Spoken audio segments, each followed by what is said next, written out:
sendok.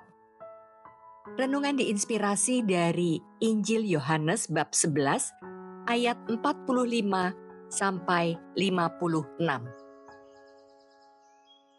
Banyak di antara orang-orang Yahudi yang datang melawat Maria dan yang menyaksikan sendiri apa yang telah dibuat Yesus, percaya kepadanya.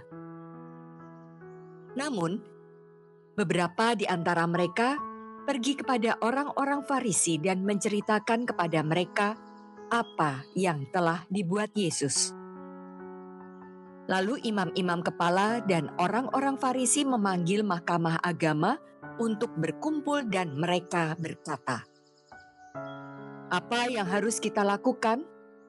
Sebab orang itu membuat banyak mukjizat. Apabila kita biarkan dia, semua orang akan percaya kepadanya dan orang-orang Roma akan datang dan merampas tempat suci kita serta bangsa kita."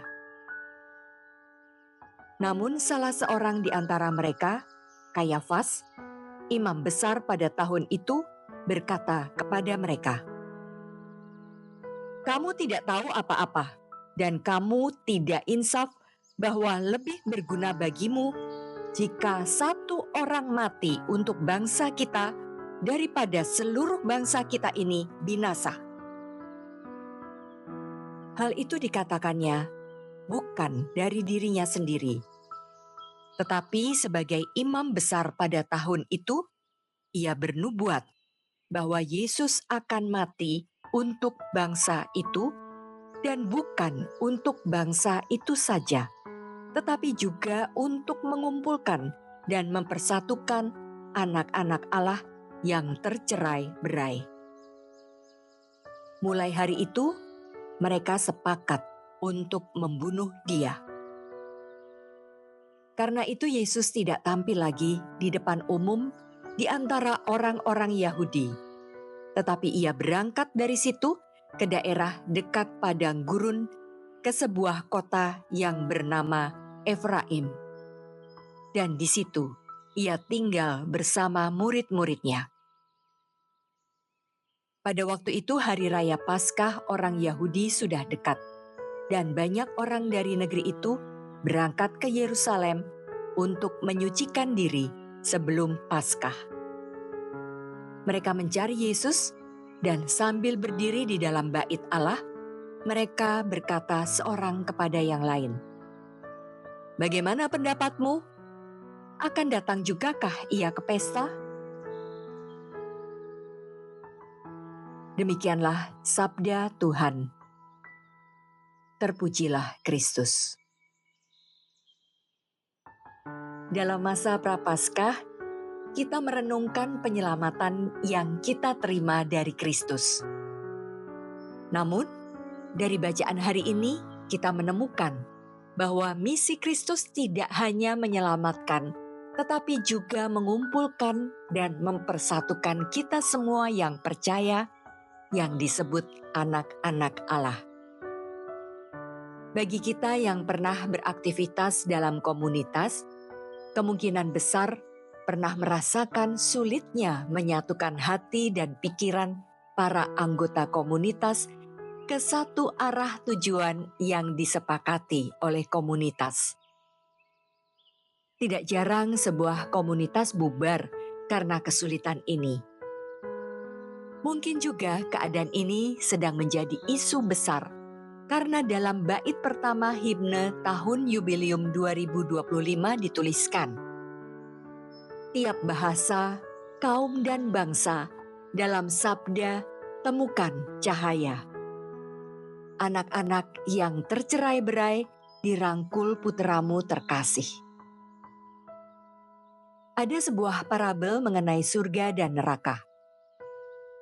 Dikisahkan seorang nabi mendapatkan rahmat untuk melihat bagaimana kondisi surga dan neraka. Di neraka, terlihat sebuah meja bulat besar dengan hidangan di tengah-tengah meja itu, dan banyak orang duduk di sekeliling meja. Pada tangan kanan masing-masing orang terikat sebuah sendok yang panjangnya hampir menyamai lebar meja. Orang-orang itu dalam keadaan lapar, marah, dan frustasi karena mereka kesulitan makan hidangan yang tersedia dengan sendok sepanjang itu. Rabi itu merasa sangat takut sekaligus sedih melihat keadaan orang-orang dalam neraka dan segera pergi menuju surga. Di surga, sekali lagi, Rabi melihat di tengah-tengah meja bulat besar dan orang-orang yang tangannya terikat pada sendok yang panjang. Namun ada yang berbeda kali ini.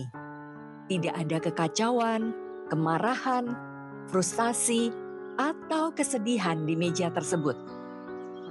Hanya ada kebahagiaan, kepenuhan, dan sukacita.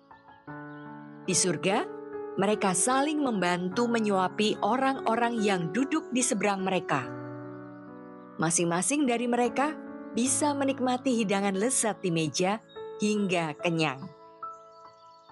Kita semua tentunya ingin mewujudkan misi Kristus untuk menyatukan anak-anak Allah yang tercerai-berai di dunia ini. Semoga parabel tadi dapat menjadi inspirasi kita untuk mengusahakan persatuan dalam komunitas di mana kita berada. Mulai dari komunitas terkecil yakni keluarga, hingga yang terbesar, yaitu gereja. Marilah kita berdoa. Allah yang Maha Pemurah, begitu banyak berkat yang Engkau curahkan bagi kami untuk dapat hidup sejahtera dan mulia.